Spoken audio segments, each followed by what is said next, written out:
नमस्कार मित्रांनो आणि मैत्रिणींनो, माझं नाव गोलू आहे. माझी स्टोरी कशी वाटली तुम्हाला कळवा. तुम्हाला माझ्या आयुष्यातला घडलेला अनुभव सांगतो. जेव्हा मी 10वीला होतो, झालं असं की मी माझ्या मामाच्या गावी गेलो होतो आणि मामाची मुलगी पण आली होती. तिचे लग्न झालं होती.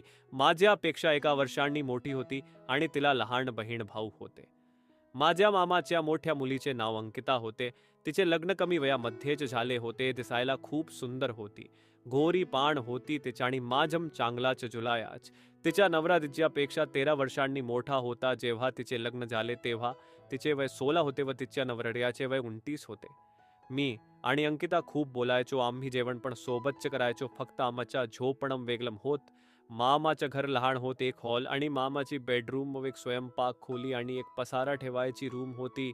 मी हॉलमध्ये झोपायचो आमच्या सोबत. आजोबा, मामा, मामाची मुले होती आणि बाकी सगळे मामाच्या रूममध्ये झोपायचे.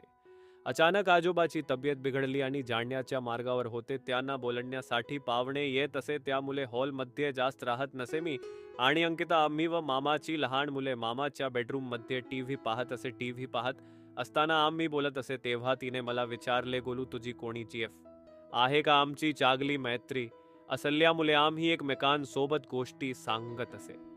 मग गोलू, हो आहे अंकिता. तू मला का सांगाल नाही गोलू? तू विचारलम नाही म्हणून मी नाही सांगितलम. बर तुझा कोणी बॉयफ्रेंड आहे का अंकिता? लग्नाच्या अगोदर होता गोलू. तुम्ही खूप मज्जा केली असेल मग अंकिता. फक्त फोनवर बोलणे झाले, बाकी काही नाही केले. गोलू, तू त्याच्या सोबत सेक्स केला का अंकिता? नाही केला. आणि तेवढ्यात लाईन गेली व टीव्ही बंद पडली आणि सगळे बाहेर गेलो. आजोबाची तब्येत बरोबर नसल्यामुळे माझा नंबर बेडरूम मध्ये लागला आणि अंकिता, मी आणि मामाची मुले सगळे घरात झोपायला गेलो. मला अंकिता आवडायला लागली होती. जेव्हा मी तिच्या सोबत बोलत असे तेव्हा माझा बुल्ला उभा राहत होता. माझ्या बाजूला मामाची लहान मुलगी झोपली होती व तिच्या बाजूला अंकिता झोपली होती. मी आणि अंकिता एकमेकांना बोलत होतो. मी अंकिताला विचारले, तुझ नवरा तुझ्यापेक्षा खूप मोठा आहे आणि तो तुला आनंदी ठेवतो का अंकिता? हो, आम्ही छान राहतो गोलू. म्हणजे सेक्स करतो का अंकिता? हो करतो गोलू. तो तर तुझ्यापेक्षा खूप मोठा आहे आणि तू एकदम जवान मुलगी आहेस. दिसायला पण खूप भारी आहेस अंकिता. हो, आमच्या सगळं सुरलीत आहे. मग आम्ही झोपी गेलो आणि सकाळी मी लवकर उठलो. हो, तो अंकिता झोपूनच होती आणि मी तिच्याकडे पाहत होतो. तिला त्या झोपलेल्या अवस्थेत मी पाहत होतो.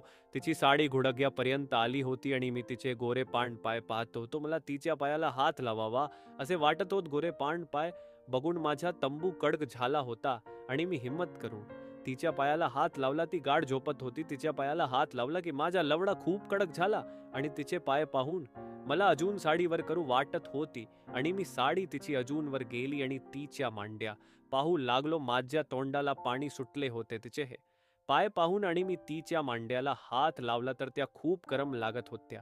मी तिच्या मांड्यावरून हात फिरवत होतो आणि ती तेवढ्यात तिचे शरीर हलले आणि मी उठून बाथरूमला गेलो आणि माझे पाणी काढले. दिवसभरात रोजच्या सारखे राहिलो. माझ्या पुन्हा अंकिता सोबत बोला झाल नाही. मी वाट पाहत होतो तिला बोलायची. रात्री जेवण केले व आम्ही घरात झोपायला गेलो आणि अंकिता तिच्या नवरड्याला फोनवर बोलत होती. खूप वेळा झाला बोलत होती मी. बाकी सगळे झोपले होतो आणि अंकिता फोनवर बोलत होती. ती थोड्या वेळाने आली आणि ती तिच्या जागेवर पडली होती. मोबाईल पाहत आम्ही बोलत होतो. ती खुश होती.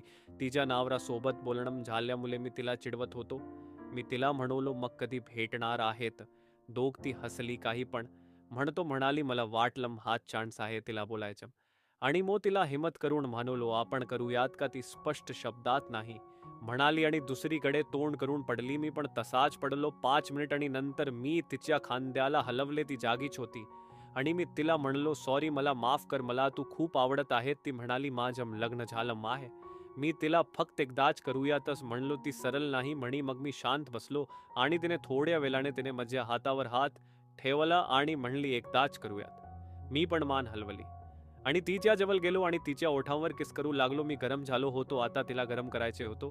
तिच्या अंगावर पडलो आणि तिला किस करू लागलो. माझा बुला कडक झाला होता. कधी तिच्या पुच्छीत टाकू असं वाटत होतं. तिला किस केल्यानंतर तिच्या ब्लाऊजची सगळी बटणे काढली आणि तिचे मोठाले बॉल हातात धरले आणि दाबू लागलो. गोरे पान तिचे बॉल मी जोर जोरात दाबत होतो. तोंडात घेत होत असे करून मी तिचे बॉल लाल करून टाकले. ती पण माझं डोकं तिच्या बॉलवर दाबत होती. तिच्या तोंडातून हा हा हा हा. आवाज काढत होतो तिचे बोल दाबून झाल्यावर मी माझ्या हाताने तिची साडी कडवून टाकली. फरकरपण करून टाकला तिने. काल्या रंगाचा निक्कर होता तो सगळा होला छाला होता. मी तो तोंडणी कडून टाकला आणि तिची कोरी पाणपुची पाहून मच्छ्या डोळ्यांना तर ती पाहून विश्वासच बसत नव्हता. तिची पुची एवढी सुंदर होती. तिचे लग्न झालम असून सुद्धा एवाटी छान होतो. मी तिच्या पुचीवर हात ठेवला आणि अंकिताच्या तोंडातून ऐक हा हा हा आवाज आला. माझ्या अबूला वलवल करू लागला. तिची पुची पहिली की मग तिच्या पुचीला चाटू लागतो. ती आईंग गग तिची पुची तल पाणी सगलम मी पिऊन घेतलं आणि उठलो. अंकिताने माझे पंट कडून टाकली आणि माझ्या बुल्ला हातात घेतात आणि हलवू लागली आणि पाणी कडले. तिची पुची पाणी पाणी झाले होतो. मी तिच्या अंगावर पडलो आणि माझ्या बुल्ला तिने हातात घेऊन तिच्या पुचीत जवळ नेऊन ठेवला आणि मी धक्का दिलम. ती ऐक म्हणत होती.